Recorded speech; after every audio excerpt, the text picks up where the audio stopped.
Looks like now I'm doing a movie review for the channel. Sup guys? So as you can tell from the background, I just watched Superman in theaters, and I literally just got home like 20-30 minutes ago, and it was a decent movie. The Superman with David Corn Sweat. Overall, there are some. I'm gonna go over some of the good or the bad things that I thought about in the movie that I just generally didn't like or was generally confused with, and then I'll get into the good parts. Because overall, my final opinion basically, it's a good movie. It's nothing groundbreaking. It wasn't anything like this is like how Batman felt when the Batman came out. It's nothing like that where it's like, oh, there's a few nitpicks here and there. It's just like overall it's just like it didn't feel a brand new universe or a film. It felt just like a good fun movie with like decent moments. Now again, I'm gonna go into the first nitpicks of like some of the bad things that I didn't like. One thing was I was kind of worried on how James Gunn would be as a director for this. I mean, when I knew that the guy who directed this scene in Guardians of the Galaxy, that he was going to be directing something almost kind of as serious as the DC universe, especially Superman. I mean, that's a pretty big thing to deal with. I mean, that's a lot, and a lot of people were worried about the fact that there was going to be a lot going into this movie on trying to push so many things together that it was just a lot overall. The movie is very fast paced and there's a lot going on fairly quickly. The humor, some of it lands, and it's specifically because of one character, but there's another reason why some of it doesn't land, and that's because it does the old Marvel thing where it's a serious moment and then all of a sudden it'll just go into like some comedic moments. I'm gonna go into spoilers, by the way. Big spoilers. Clark Kent, Superman, is talking to Lois Lane. They already are dating at this point, and they know each other and they love each other. One thing is that like Lois starts talking about how the fact like some people call you these names, and then she gets to a name that's just all around like super shitty or something like that, and then Superman's just like, oh, don't call me super shitty. You know I hate the one when you call me super shitty. It's just like, I'm like, all right. That was like one of the beginning scenes as well, so it kind of felt like, oh, okay, so we're gonna continue doing this even in the new DC Cinematic Universe. The next nitpick is that Superman gets beat up a lot in this movie, like a lot. It almost seems like as if Superman isn't really Superman in this movie. He's more of just like kind of super dude. Superman has to fight this character called the Hammer of Bavaria or something like that, and he just ends up getting his ass absolutely handed to him. He just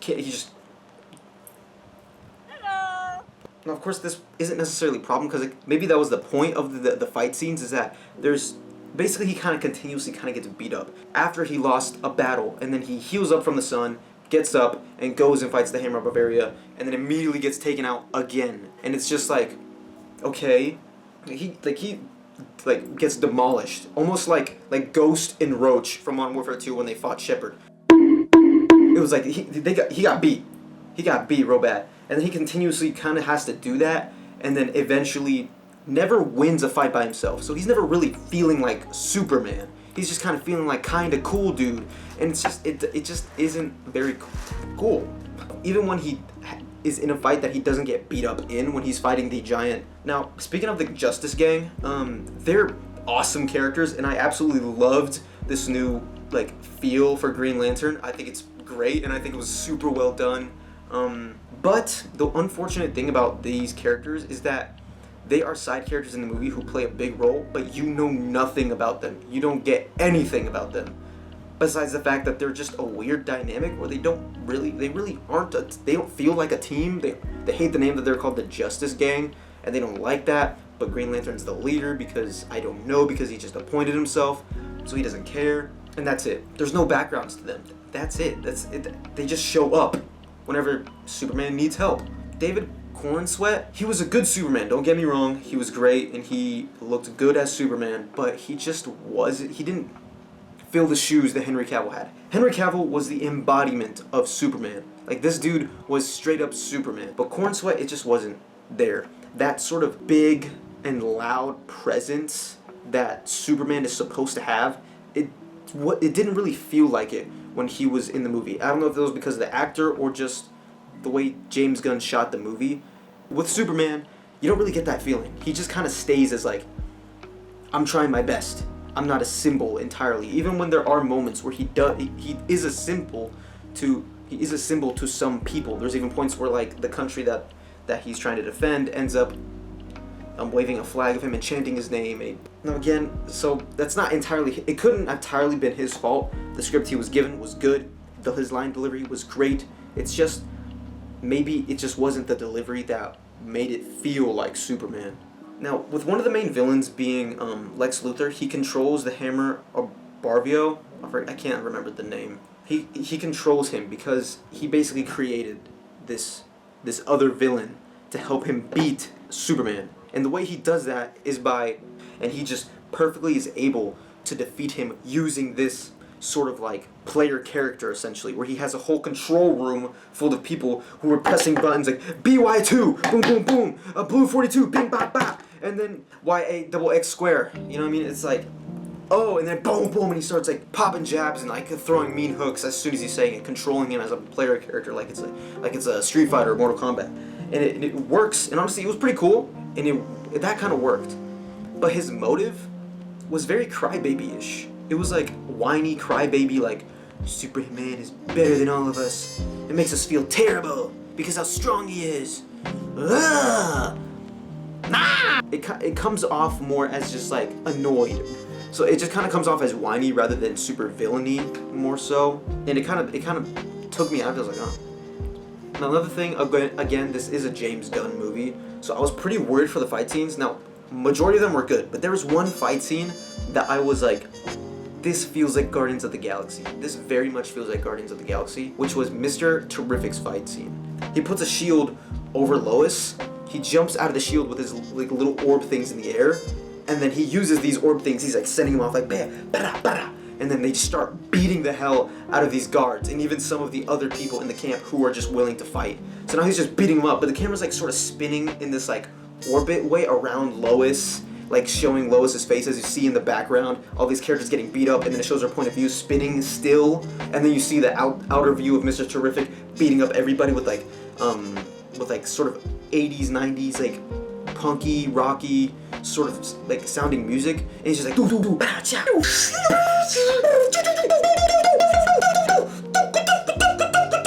and everybody's just getting beat up. And that felt super Guardians of the Galaxy. Superman's fight scenes were great and phenomenal, and they felt really Superman-y. But this I was about to say Mr. Fantastic. Not yet. Mr. Terrific felt super, just like, it felt super James Gunn. Guardians of the Galaxy, just like, which is not technically a bad thing. It was just something I got tired of pretty quickly when the fight scene was like a pretty good solid, like 1 to 2 minutes long. Which I'm not against, because that's something I enjoy. I love fight scenes in my movies, but in this one, it just felt like it was just super Marvel James Gunn feeling. One issue that I had, the last issue that I had about this movie was Lex Luthor's girlfriend, which was Eva. I think that was her name. Yeah, I'm pretty sure that was her name. Liked being with Lex Luthor, but she secretly had a secret love for one of the other Daily Globe news members, which Jimmy was kind of was helping Lois sort of track down and connect how Lex Luthor was connected with all the war that was going on in Superman. And the way that they find out is that there was a point where Eva and Jimmy, the Daily Globe guy, they secretly like each other. But Eva's dating Lex Luthor. So Jimmy apparently has passed with Eva, and he's like, hey, can you tell me some information about Lex? He ends up meeting with Eva. Jimmy ends up meeting with Eva and going to an alleyway to meet her. They start discussing the fact that, Jimmy's like, hey, I need more information. Can you get more information? And Eva's just so hung up on Jimmy. She's like, wow, I love you. You know, this is great. And I'm so happy to see you. We should hang out. We should be together. And turns out Jimmy's actually playing her. He does not love her at all. He doesn't want to be with her. But he's just kind of playing her to get the information about Lex. So he's just like, yeah, sure, whatever. And she's like, okay, I'll give you the information when I can. There's a scene where Lex is really mad after some aftermath that Superman and the Justice Gang did, and he's really pissed. He's like, being a real big villain. He's like knocking stuff down and telling people to clean things. He's like, shut up, I'm evil, I'm mean. And then he's like telling Eva to get out of the office. Like, please leave because I'm so pissed. And then to the point where this was actually really well done, where he grabs a pencil off the floor very aggressively. He's like, give me, and he throws it at her leg and just boom, lands it right in her leg. And there was an audible gasp by some people in my theater whenever I was watching. They're like, whoa, like this dude's throwing stuff at her. Like, this is a pretty evil character, and that was really well captured. So then she's like, this last straw. So she starts texting him a bunch of information. And then she gets on a call with Jimmy. He's like, oh, I'm gonna send everything, but just please, if I send all this stuff, can we just be together for like a weekend? Turns out the Hammer Bavaria was next to the door and could hear Eva saying everything. The Hammer comes in and grabs her and pulls her out of this closet that she's hiding in to call Jimmy. And now, all of a sudden, he's just, I'm fighting, and she's like, screaming, and then she sends all the information anyway. It's just a bunch of pretty selfies of her. He's like, what? Like, this is so stupid. He kind of shows Lois, like, this is all the information that she gave me. Like, I don't understand. Lois kind of looks into it. It's like, turns out she was taking selfies, but in the background of her selfies, there's information of what Lex is doing with the war and everything else and Superman. And it's all there that he's actually corrupted and trying to rule the world, essentially. And this is crazy information. Like, oh my god. It's in the background of all of her photos. So my nitpick was this her plan the whole time? Was she just making, like, an scapegoat just in case? Like, just in case if he treats me bad, I'm gonna pretend to take selfies, but it's actually in front of all the stuff that I hate. Or was it just a coincidence? She's like, wait, everything is there for me? So I didn't understand that. Maybe I'm an idiot. Some people let me know. I don't know. There's a lot of things in modern movies where it's like there's a pointless character in the movie, but then they're not pointless until the one moment that matters. Sort of the Millie Bobby Brown's moment in Godzilla vs. Kong 2 against Mechagodzilla. Spill the coffee. Whoops! Mechagodzilla goes down. Sort of the same thing. I'm taking selfies. Yo, you're mean to me. Send. You're donezo. I got you. Hook, line, and sinker. Alright, now we're getting into the good stuff. So this movie doesn't have as much nitpicks with the good stuff as it does the bad things, but those good things overweigh the bad things. One of my favorite things about movies is obviously when we're watching like these disaster movies or superhero movies is we see these monsters or villains take out cities and just no one dies. We just like, oh, he just saved the world but got millions of casualties by letting this building fall, from letting this monster crush this building, you know, kind of like in Godzilla. The one thing about this movie is it avoids that as best as it can. Whenever Superman is fighting this big lizard monster, whenever he's punching it, it kind of stumbles a lot, almost falling into some buildings behind it, and he ends up flying behind it and catching the monster and stopping it. And then he like pushes it away and the monster kind of recovers and he turns around, looks at the people in the building. Everybody good? Everybody's okay. Good. Alright, you know, and that kind of felt really Superman. Like, it felt really, like, heroic, and it felt really good, and I just couldn't help but smile when I saw these things happening multiple times. There's a scene where the pocket dimension sort of cracks, and it opens, and it starts splitting our world, creating a black hole slowly. Eventually it gets to Metropolis and it causes a bunch of buildings to fall after everybody has evacuated the city, knowing that this thing is coming, this giant crack in the earth, this fissure site, this giant fissure. Now the last few people sort of escape on the car, but what ends up happening, the buildings start crumbling and people start crashing. And it's like, oh shoot, we gotta get out of here. People back up and pull and then they start going and getting out. But there's this one lady who ends up getting in a crash and her car turns off. She tries to turn on the car, but it won't. Suddenly, this building starts barreling, falling towards her, and just at the last moment, she covers herself in the moment of fear, and just hoping that her life can be saved because her car's not starting. I forgot to mention that her car's not starting, so she can't drive off.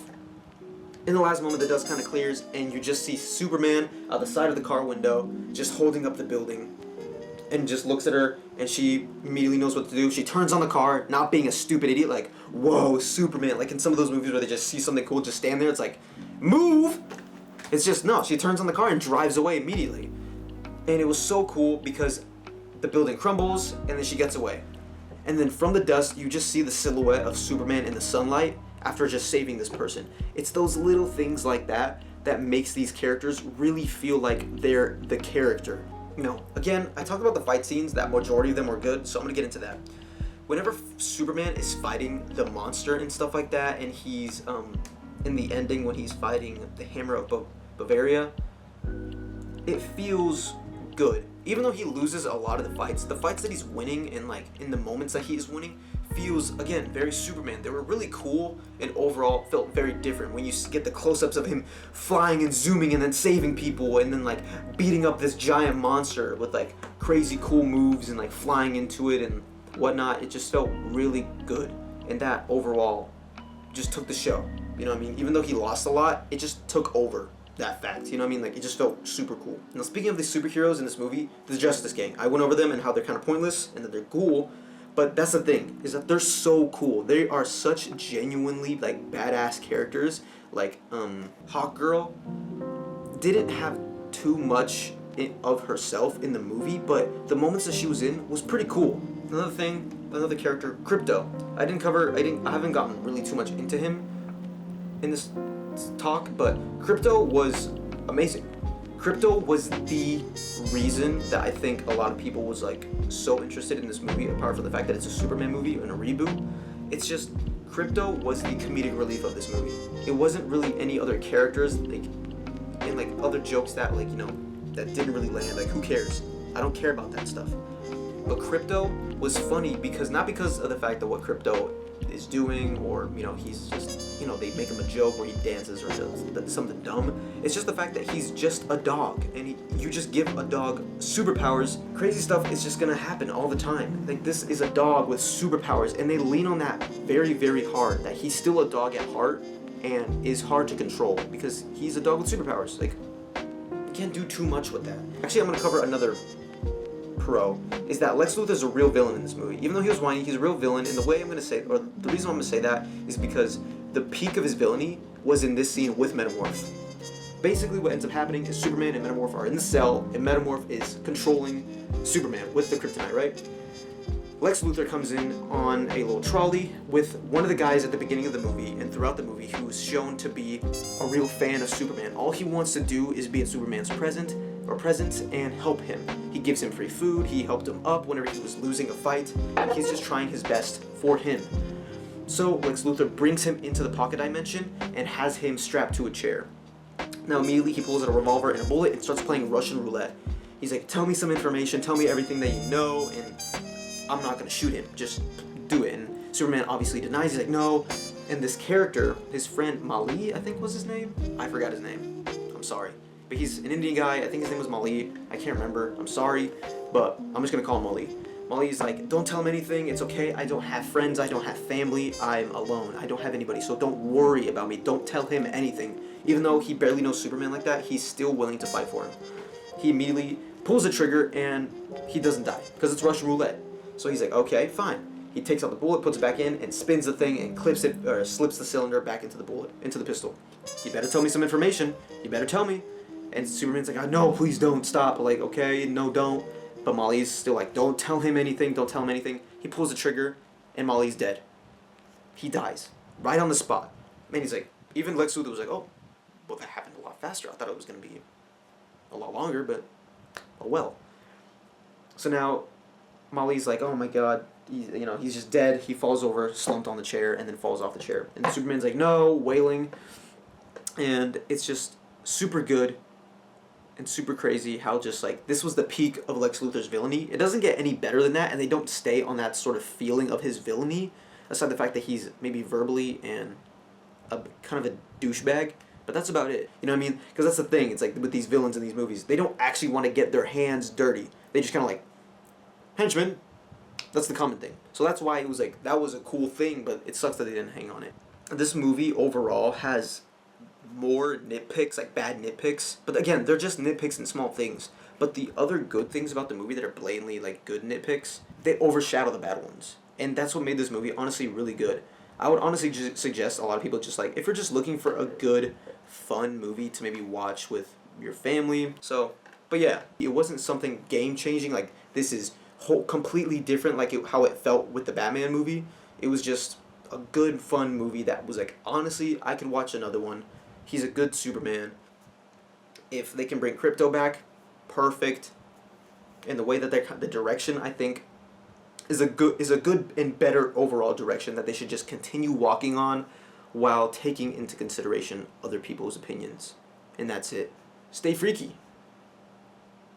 Or don't, I don't know. About movies. Superman.